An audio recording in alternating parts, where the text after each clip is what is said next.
Hello everybody. Sorry for the hiatus from my video productions of the middle game. I apologize for that.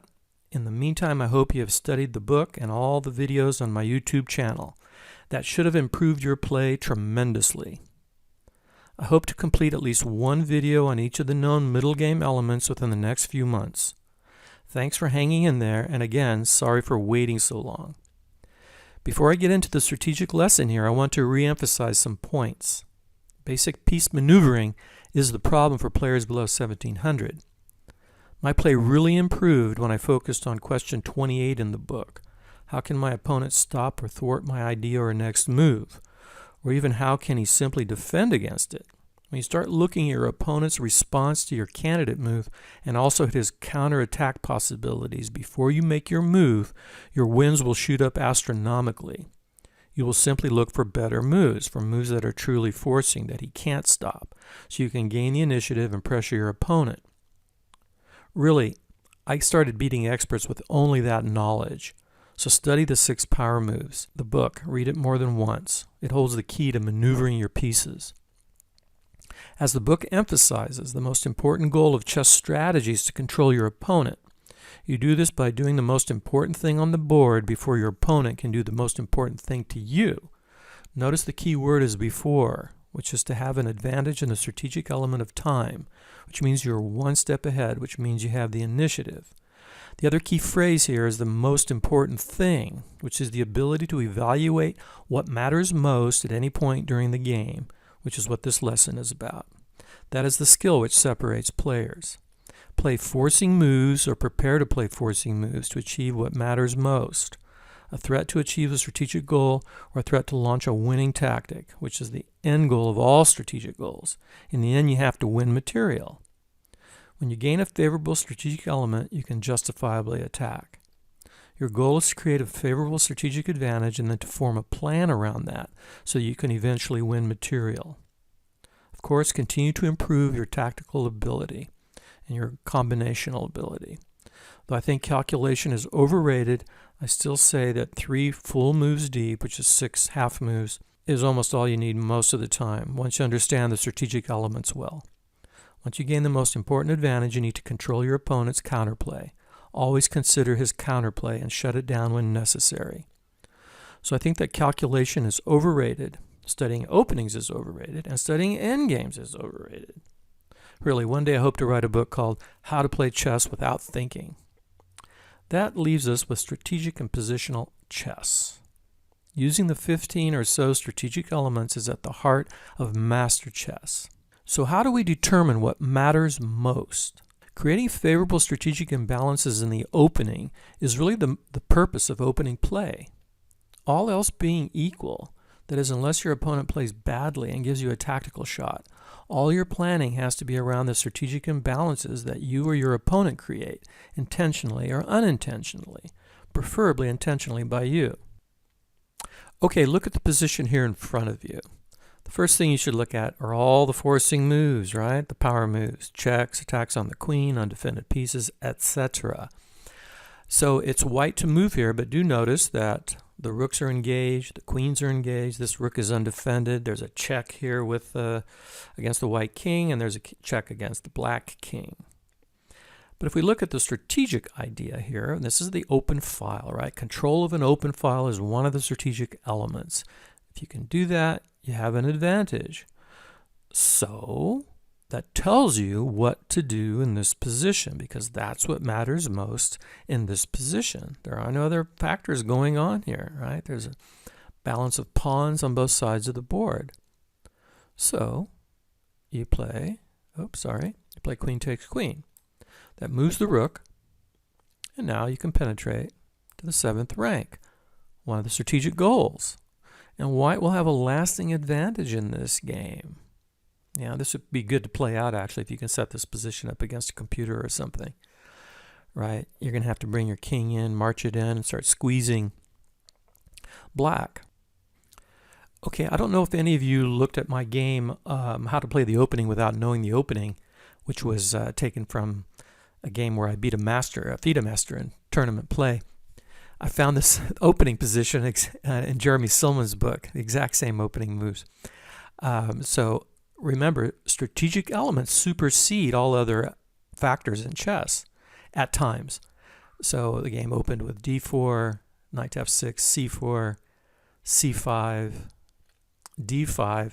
So now we're entering into a closed center, and that tells you some other things you need to do, right? Center gets closed, and that means that the play is going to take place on the queen side or on the king side, on the flanks.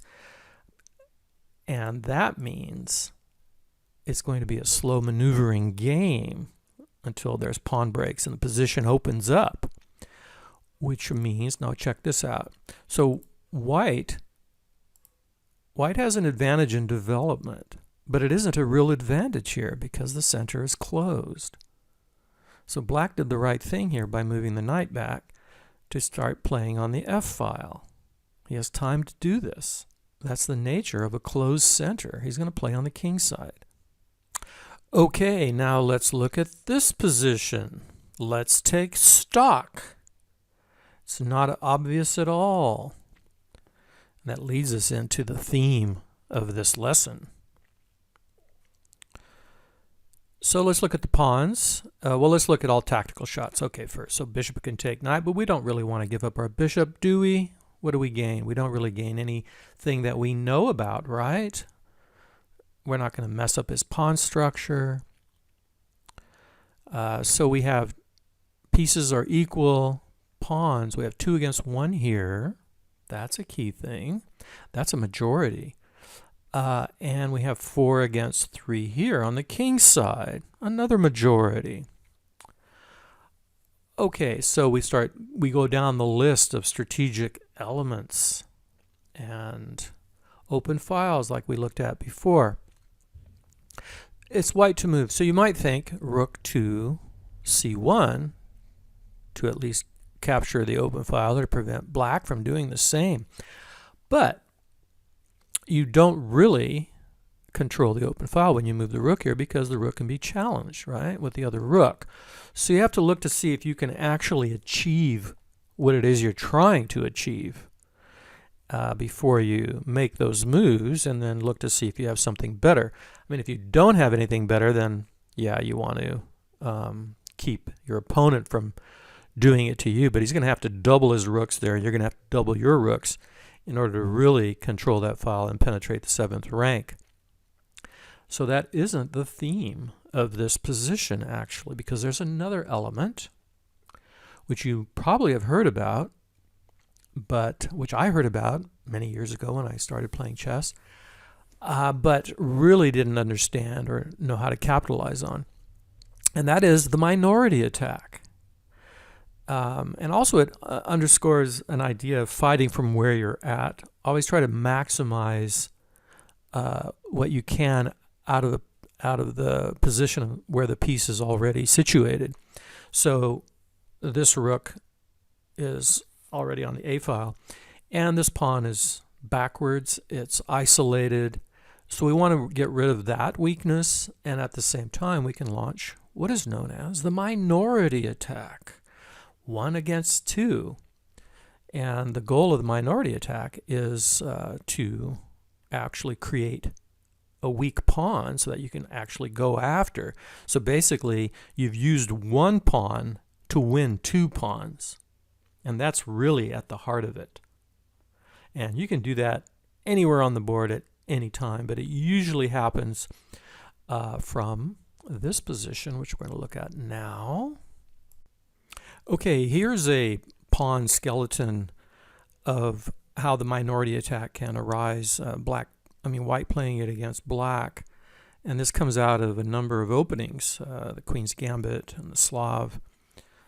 But this also, there's another video I did where I talk about pawn shredding, and it also emphasizes that. I tell you, that really helped my play because it gave me ideas about what to do in certain positions, right? We just try to mess up pawn structures by using pawns to create backward pawns, just all the known pawn weaknesses. So let's look at some real games played going way back to the 1900s, early 1900s, and some more recent games to see how the Queen's Gambit has been handled and what black can do or should do against it. And it's a real struggle, but it is a way for white to handle the position, and white wins many games from it. Okay. The other elements that are involved in this minority attack, if you notice, there's 3 against 2 here, but if black tries to mobilize this and pushes this pawn and then this pawn becomes weak.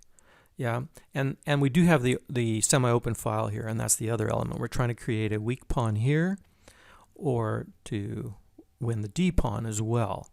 So there's a lot involved here. Okay, so let's look at a game.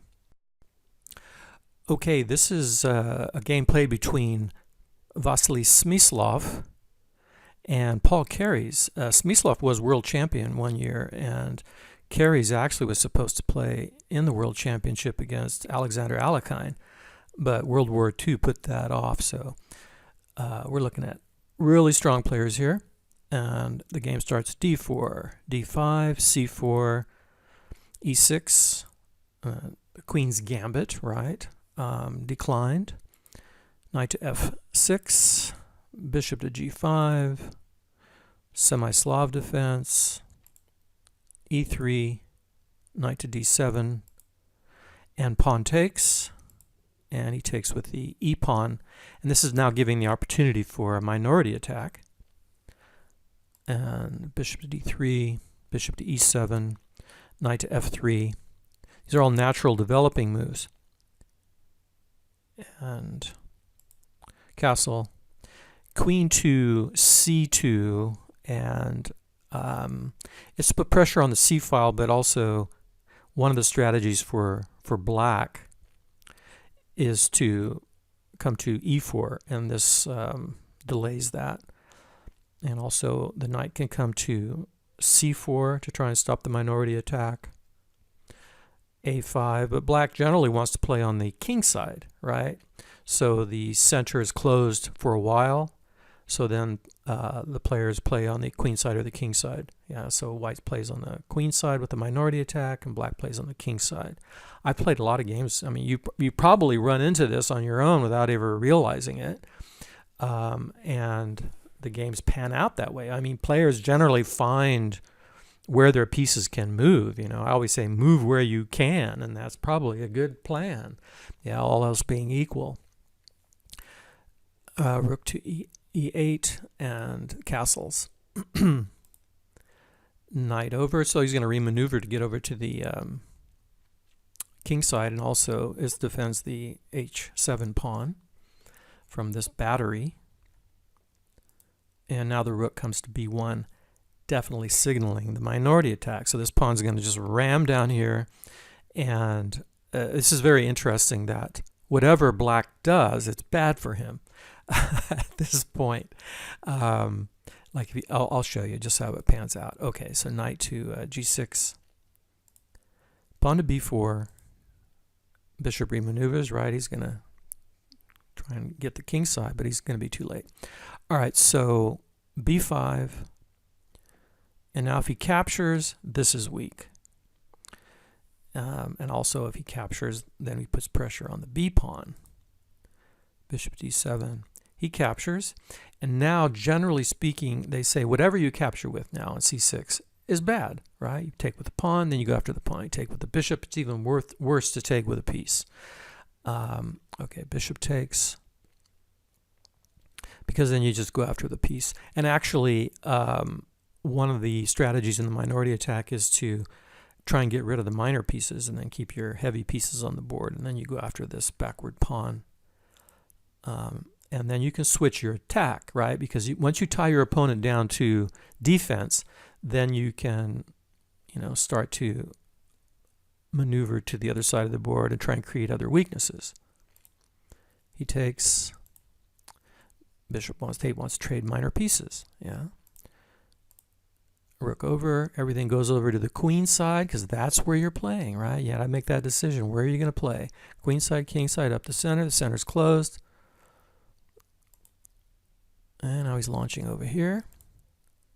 Nice remaneuvering, actually, to help defend the king side. I have to tell you, that's the other key thing that will dramatically improve your play. And this is still a weakness of mine where I forget to defend in time.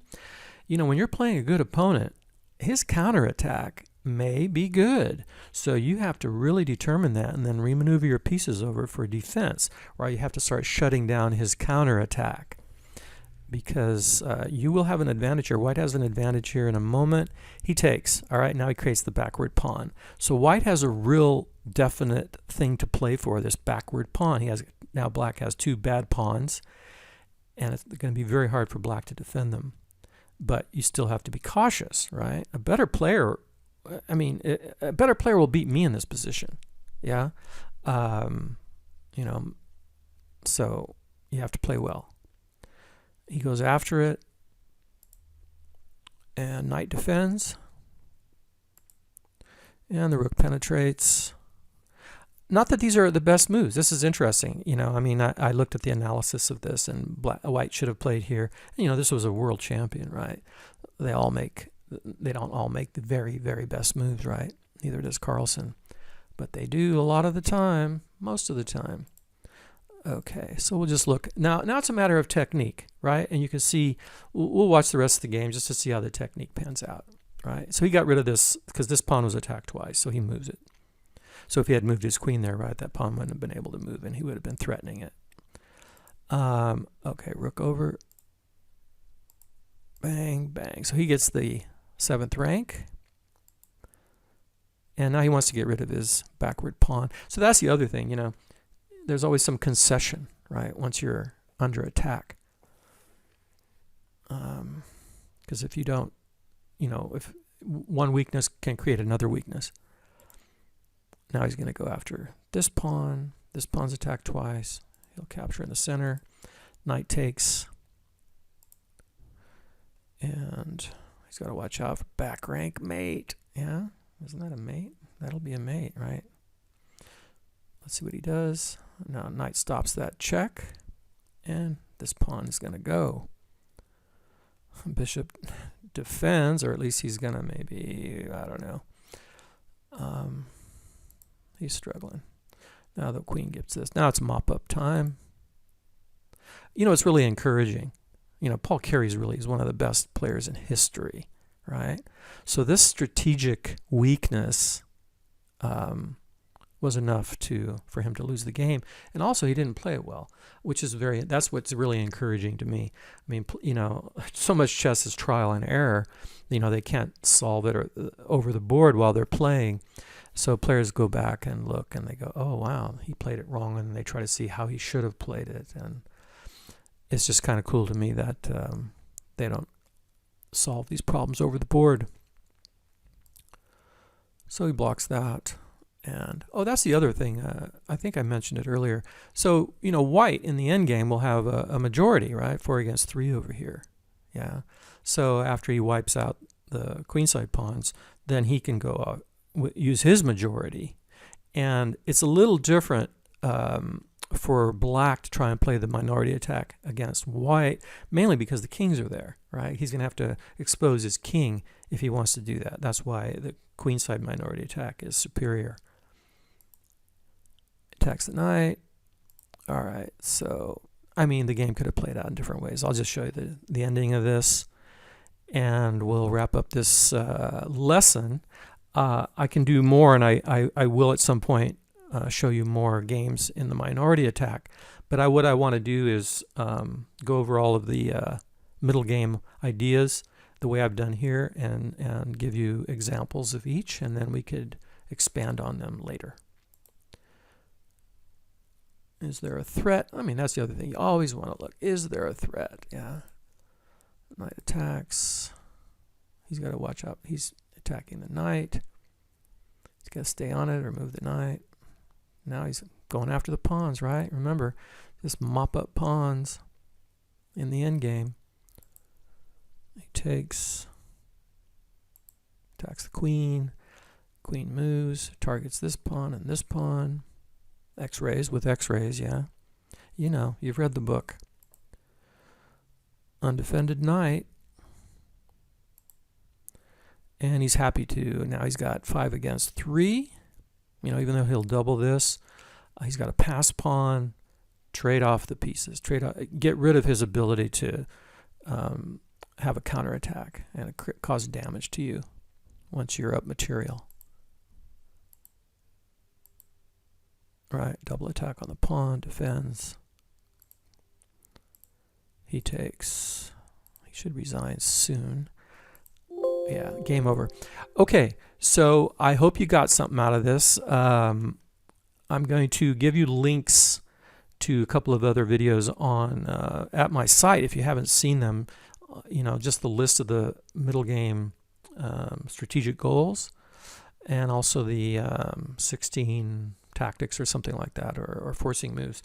Those are key, right, in addition to the book. So anyway, let me know. Give it a thumbs up on YouTube. It will help anyway. Even this is going to be private, right? This is exclusive content just for you guys. But I don't know. I'm not sure. It should help one way or the other. Oh, actually, when you watch the other videos, right? Go back and watch those other videos and give them thumbs up and give them a comment if you can, because it'll really help and it'll motivate me if YouTube starts recommending my videos. All right. Thanks a whole lot. Talk to you later.